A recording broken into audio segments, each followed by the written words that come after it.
በስመ አብ ወወልድ ወመንፈስ ቅዱስ አሐዱ አምላክ። በስመ አብ ወወልድ ወመንፈስ ቅዱስ አሐዱ አምላክ። በስመ አብ ወወልድ ወመንፈስ ቅዱስ አሐዱ አምላክ አሜን። እሺ ወገኖቼ ካቆምንበት እንቀጥል። ለማስታወስ ያክል ገጽ 11 ላይ ያቆምነው የመጨረሻዋን ጥቂቷን እንበል። ይህም በመሆኑ እግዚአብሔርን ብቻ አይደለም ብዙ ቅዱሳን አባቶች ድል ስለሚያደርጉት ያሳፍራቸዋል የሚለው ጋር ያቆምነው። እሺ ሶስተኛ በውጊያ የሰለጠነና ማንነታችንን የሚያውቅ ነው። በውጊያ የሰለጠነና ማንነታችንን የሚያውቅ ነው። ዲያብሎስ የሰው ልጆችን በመዋጋት ከ7000 ዓመታት በላይ ልምድ አለው። ይህም ከአዳም አንስቶ ሲሆን ምን ያህል የካበተ የሰው ልጆችን የመዋጋት ልምድ እንደሆነ አስተውል። በዚህም ያለ ጥርጥር ምንኛ የሰው ልጆችን ነፍስ እንደሚያውቃትና እንዴትስ ሊዋጋት እንደሚችል መረዳቱን እንገነዘባለን። የሰው ልጆችን ነፍስ በሚገባ ስላጤናት ደካማና ጠንካራ ጎኗን ማወቅ ብቻ ሳይሆን በምን አይነት ዘዴ እንደሚዋጋትም ያውቃል። ዲያብሎስ ታላቁ የስነ ልቦና ጠቢብ ነው። ለእርሱ የስነ ልቦና ትምህርት ተራ ቲዮሪ ሳይሆን የሰው ልጆችን ሁሉ በሚያቅፍ መልኩ በተግባራዊ ሳይንስ የተደገፈ የልምድ ችሎታ አለው። ስለሆነም መቼ እንደሚዋጋ እንዴት እንደሚዋጋና መቼስ ማፈግፈግ እንዳለበት ያውቃል። የአእምሮና የልቦና በሮች በየት በኩል እንደሆኑም ያውቃል። አራተኛ ብልህና ተንኮለኛ ነው። ዲያብሎስ የቀደመው እባብ ተብሎ ተጠርቷል። ራእይ 20 ቁጥር 2 12 9 ስለ እርሱ መጽሐፍ ቅዱስ እንዲህ ይላል። እባብ እግዚአብሔር ከፈጠረው ከምድር አውሬ ሁሉ ይልቅ ተንኮለኛ ነበር። ዘፍጥረት 3:1 በዚህ ተንኮሉም ብልህና አዋቂ ነው። እኛም እንደ እባብ ብልህ እንድንሆን ተነግሮናል። ማቴዎስ 10:16 የዲያብሎስ ጥበብ ግን ማጭበርበር፣ ጮሌነትና ሰውን መጉዳት የተሞላበት ነው። የሰይጣን ጥበብ እንደ ሁኔታው የመውጊያ ስልቱንና ታክቲኩን መለዋወጥ በመቻሉ ይገለጣል። አደገኛ ከሚባሉ ዘዴዎቹም መዋሸት፣ ማታለልና ማጭበርበር ስለሚገኙበት የሚዋጋው ሰው አመጣጡን ለማወቅ ግራ ይጋባል። ከዚህ በተጨማሪ ኃጢአትን እንደ መልካም ምግባር አድርገን እንድንቆጥር ያሳስበናል። ሌላም የዲያብሎስ ተንኮሎች ምንኛ ብዙ ናቸው። አምስተኛ ውሸታም ነው። የቀደሙ ወላጆቻችን አዳምና ሔዋን ሞትን አትሞቱም እና እንደ እግዚአብሔር ትሆናላችሁ ዘፍጥረት 3 ቁጥር 4 እና 5 በማለት ዋሽቷቸዋል። ውሸት የዲያብሎስ ልዩ ባህሪው በመሆኑም መድኃኒታችን ኢየሱስ ክርስቶስ ሐሰተኛ የሐሰትም አባት ዮሐንስ 8:44 ብሎታል። እንዲህ የተባለው ዲያብሎስ የሚነግረንን ማንኛውንም ነገር በማመን ከመታለል እንድንጠነቅቅ ነው። የዲያብሎስ ውሸት በሚናገራቸው ቃላት ብቻ ሳይሆን በሌላም አደገኛ በሆነ መልኩ ያስተላልፋቸዋልና ነው። ይህም በሚልካቸው ሐሰተኛ ነቢያትና ሐሰተኛ ክርስቶሶች መናገር መቻሉ ነው። ከእንደነዚህ ካሉትም የዲያብሎስ መልእክተኞች እንዴት መጠበቅ እንዳለብን ጌታችን እንዲህ በማለት ነግሮናል። በዚያን ጊዜ ማንም እነሆ ክርስቶስ ከዚህ አለ ወይም ከዚያ አለ ቢሏችሁ አትመኑ። ሐሰተኞች ክርስቶሶችና ሐሰተኞች ነቢያት ይነሳሉና ቢቻላቸውስ የተመረጡትን እንኳ እስኪያስቱ ድረስ ታላላቅ ተአምራትና ድንቅን ያሳያሉ። ማቴዎስ 24 ቁጥር 23 እና 24 በእርግጥ የሚያሳዩአቸውን ድንቅና መልእክት ከአመጻ ሰው ይኸውም ከዲያብሎስ የሚያገኟቸው ናቸው። የእርሱ መምጣት በተአምራት ሁሉና በመልእክቶች በሐሰተኞች ድንቆችም በአመጻም ማታለል ሁሉ እንደ ሰይጣን አሰራር ነው። ሁለተኛ ተሰሎንቄ 2:9 ለዚህ ምሳሌ የሚሆነንና ዲያብሎስ እንዴት በሐሰተኞች ነቢያት አፍ እንደተናገረ የሚያስገነዝበን ቃል እንመለከታለን። ዲያብሎስ ንጉሥ አክዓብን እንዴት ለማጥፋት እንዳመቻቸው በመጽሐፍ ቅዱስ እንዲህ ተጽፏል። እኔ አሳስተዋለሁ፣ ወጥቼ በነቢያቶቹ ሁሉ አፍ ሐሰተኛ መንፈስ እሆናለሁ አለ። አንደኛ ነገሥት 22 ቁጥር 1 እና 22 መንፈስ ቅዱስ በቅዱሳን ነቢያት አንደበት እንደሚናገር ሁሉ ዲያብሎስን በሐሰተኞች ነቢያት አንደበት ይናገራል። በሌላም በኩል ዲያብሎስ ሐሰቱን በውሸት ህልምና ራእይ ያስተላልፋል። በእንደነዚህ ባሉ ብዛት ያላቸው ሐሰተኛ ህልሞችና ራእዮች መነኮሳት አባቶቻችን ምንኛ ይፈተኑ።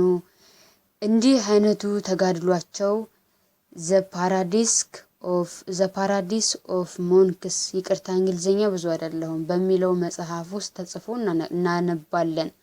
እስቲ ለምሳሌ የሚሆነንን አንድ ታሪክ እንመልከት። በአንድ ወቅት ዲያብሎስ ለአንድ መነኮስ አባት ተገልጦ እኔ መልአኩ ገብርኤል ነኝ፣ እግዚአብሔር ወደ አንተ ልኮኝ መጥቻለሁ ይለዋል። መነኮሱም በትህትና እኔ ኃጢአተኛ ነኝ፣ የእግዚአብሔርን መልአክ እመለከት ዘንድ አይገባኝም፣ ምናልባት የተላከው ወደ ሌላ ቦታ ሆኖ ሳለ እኔ ዘንድ በስህተት መጥተ ይሆናል በማለት ሲመልስለት ዲያብሎስ ውሸቱ ስለተገለጠበት ያን መነኩሴ አባት ትቶት ይጠፋል። ከእግዚአብሔር በሚመስሏቸው ብዛት ባላቸው ሐሰተኛ ህልሞች ዲያብሎስ ስንት ሰዎችን አሳስቶ ይሆን? ሰይጣን ራሱ የብርሃንን መልአክ እንዲመስል ራሱን ይለውጣልና። ሁለተኛ ቆሮንቶስ 11:14 በአንድ ወቅት ጋሌዎን ለተባለ ባህታዊ እንደተሰወሩ አባቶች ተመስሎ ይገለጥለትና ወደ እነርሱ ህብረት እንዲገባ ይጠይቀዋል። ጋሌዎንም ባለማወቅ ተከትሏቸው ይጓዛል። በመጨረሻም ምንም በማይገኝበት ዱር ውስጥ አሹፎና አላግጦበት ይሄዳል። ይሁን እንጂ እግዚአብሔር አምላክ ስለቀደመ ተጋድሎ፣ ስለ ልብ ንጽህናውና ስለነበረው መንፈሳዊ ቅንዓት ሲል ያድነዋል። በሌላም በኩል የዲያብሎስ ውሸት በጠንቋዮችና በአስማተኞች በኩል ይተላለፋል። ይህም በተመለከተ እግዚአብሔር እንዲህ በማለት አዟል። አምላክህ እግዚአብሔር ወደሚሰጥህ ምድር በገባህ ጊዜ እነዚያ አሕዛብ የሚያደርጉትን ርኩሰት ታደርግ ዘንድ አትማር። ወንድ ልጁን ሴት ልጁን በእሳት የሚያሳልፍ ሟርተኛም፣ ሞራ ገላጭም፣ አስማተኛም፣ መተተኛም፣ በድግምት የሚጠነቁልም፣ መናፍስትንም የሚጠራ ጠንቋይም፣ ሙታን ሳቢም በአንተ ዘንድ አይገኝ። ይህን የሚያደርግ ሁሉ በእግዚአብሔር የተጠላ ነው።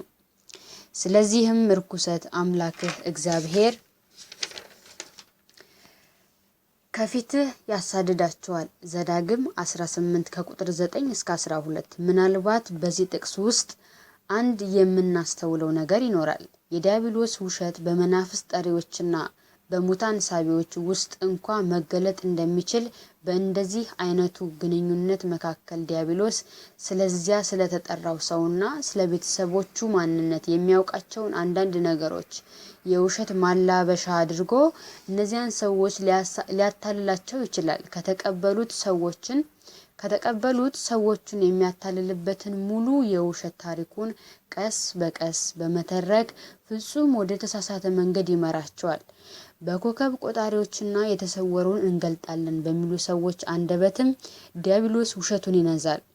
ኮከብ ቆጣሪዎች፣ የውስጥ እጅ ገጽ አንባቢዎች፣ ጠጠር በታኞች፣ የስኒ አተላ አንባቢዎችና በተለያየ መንገድ ስለ ሀብት ማግኘት የሚናገሩ ሰዎች ቢኖሩም በሃይማኖት ከአንዱ ከእግዚአብሔር በቀር የማይታወቀውን የሚያውቅ የለም። ስለሆነም ማንም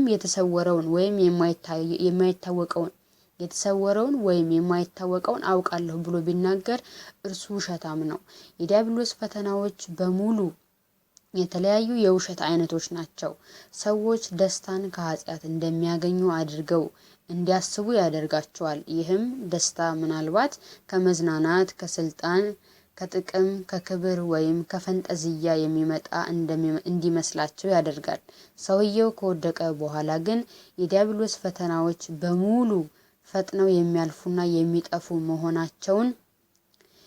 የሚጠፉ መሆናቸውን ይገነዘባል። በዚህ መልኩ ነው ሶሎሞን ዙሪያውን በከበበው ምቾትና ተድላ ፍጹም ደስታን እንደሚያገኝ አድርጎ ያሳየው። ይሁን እንጂ ሶሎሞን ሁሉም ከንቱ መሆኑን ተናገረ። ኃጢአትን አስቦና አስጊጦ በማሳየት ሰዎች ተፈትነው ወጥመዱ ውስጥ እንዲወድቁ ማድረግ የዲያብሎስ ጥበብ ነው። በእነዚህ የሐሰት ጌጣጌጦቹም የኃጢአት ውጤቱ ክፉና አስቀያሚ መሆኑን ከሰዎች ይደብቃል። የቁም ቅዠትም ሰዎችን የሚያጠምድበት ሌላው የዲያብሎስ የውሸት መሳሪያ ነው። በዚህ የቁም ቅዠት የሚያናውዛቸውም ከዚህ በሚያገኙት የሐሰት ደስታ ተዘናግተው መልካም የሆነውን ሁሉ ከመፈጸም እንዲቆጠቡ ለማድረግ ነው። ከዚህ በኋላ እነዚህ የጥቃቱ ሰለባዎች በሐሰት ቅዠት ተውጠው የአሸዋ ቪላዎችን እየገነቡ የሐሰት ተድላና ደስታን ያልማሉ። ድንገት ሲባንኑም ያለሙት ሁሉ ባዶ መሆኑን ዲያብሎስ መልካም ነገር ሊያከናውኑበት የሚችሉትን ጊዜ በከንቱ እንዳባከነባቸውና የውሸት ምቾት እንደሰጣቸው ያውቃሉ። ዲያብሎስ በሐሰት መረቡ ከሚያጠምዳቸው መካከል አንዱን ለምሳሌ ያህል እንመለከታለን። አንድ ራሱን ለመግደል የሚያስብ ሰውን ራሱን ቢገድል ለጭንቀቱ ሁሉ መፍትሄ ሊያገኝ እንደሚችል በማስመሰል ያታልለዋል።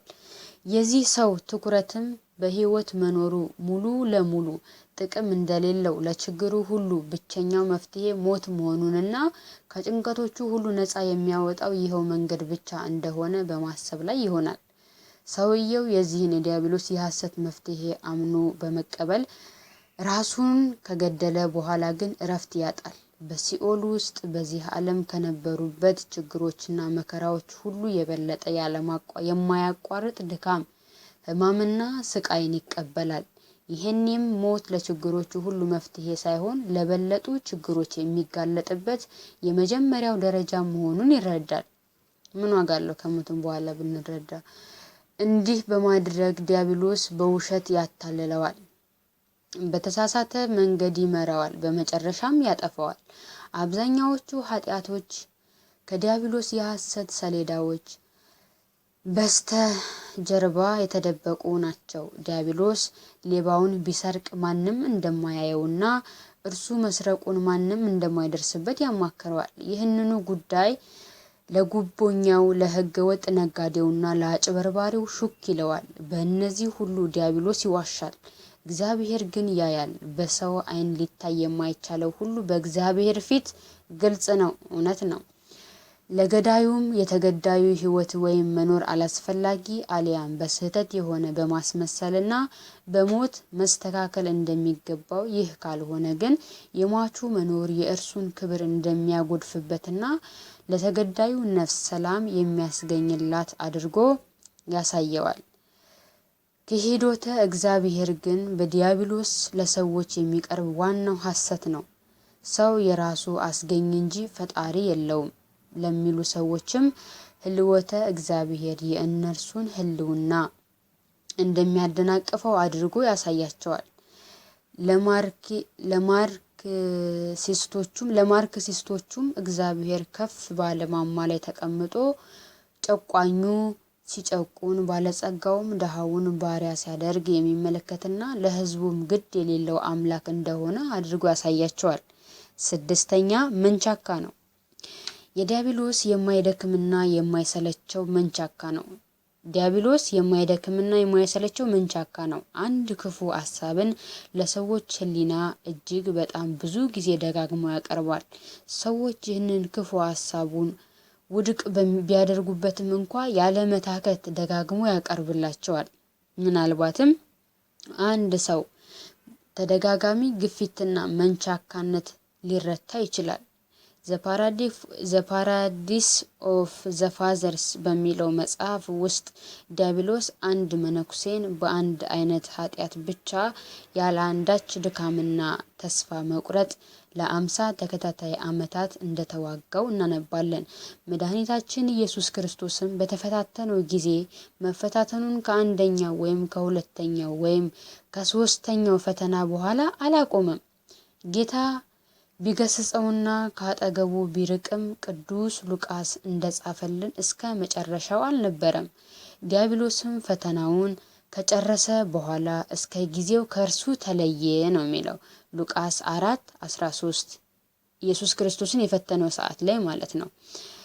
እስከ ጊዜው የሚለው ቃል በሌሎችም ጊዜያት በተደጋጋሚ ሊፈታተነው ተመላልሶ እንደመጣ የሚያመለክት ነው ይለናል። ለጊዜው ዛሬ እዚህ ጋር እናቁም። እንደ እግዚአብሔር ፍቃድ ጊዜ ካገኘው ቀጥላለሁኝ። ያነበብነውን በልቦናችን ያሳድርብን። ችግር ካለ በእግዚአብሔር ስም ንገሩኝ። የፈጠንኩባችሁ ከሆነም እንደዚሁ ንገሩኝ፣ አሳውቁኝ። የሰማነውን በልቦናችን ያሳድርብን። ወስብሐት ለእግዚአብሔር ወለወላዲቱ ድንግል ወለመስቀሉ ክቡር። ይቆየን።